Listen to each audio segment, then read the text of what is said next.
জয় মাতা বাগদেবী। দেখুন কোনো জাতক জাতিকার চাকরি কিভাবে পাচ্ছে এটা দেখার জন্য দেখুন এই যে আয়ু রেখা থেকে দেখুন এই রেখাটা উঠে গেছে, উঠে গিয়ে চলে গেছে শনির ক্ষেত্রে, যার ফলে উনি এবং বৃহস্পতিটা খুব দেখুন অনেক বড় জায়গা হলেও কেউ বেশ শনির দিকে ঝুঁকে আছে, যার ফলে উনি চাকরিতে দৌড়ভাগ, চাকরির টেনশান, চাকরিতে একটা কাজ যেখানে করবে টেনশান চাপ ওনার মধ্যে থাকবে।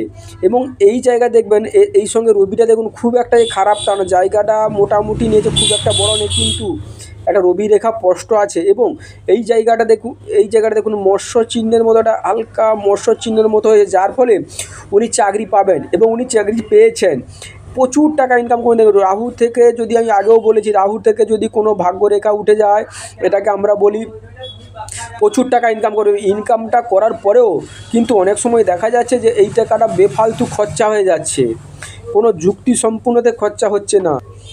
এবং এই ব্যক্তিরা কিন্তু সেরকম আলতু ফালতু খরচা করবে না। দেখুন এই রেখাগুলো দেখুন, এইখানে গ্যাপ নেই, এখানেও গ্যাপ নেই, এখানেও গ্যাপ নেই, এর মধ্যে উনি কিন্তু ফালতু খরচা করবে না, কারণ এই ভাগ্য রেখাটা এই আয়ু রেখা থেকে উঠে গিয়ে একেবারে শনি পর্বতে গেছে।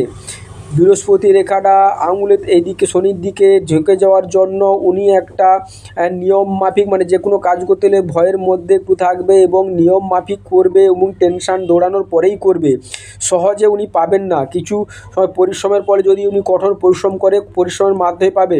এবং তাই এই ব্যক্তিটা কিন্তু চাকরিরত, তবে উনার হাতে এই যে চাকরি নিয়ে যেটা বললাম যে দুর্গতি, অনেকে বলে না চাকরি পেয়ে গেছে তার আবার কিসের, কিন্তু না, দেখুন এইখানে দেখুন গিয়ে আয়ু রেখাটা এখানটা গ্যাপিং হয়ে গেছে, যার ফলে এই সময়টা উনার চাকরি বলুন, মানসিক বলুন, আর যাই বলুন না কেন, অশান্তি এবং গণ্ডগোলের মধ্যে এবং শরীর অসুস্থতার যোগ আছে।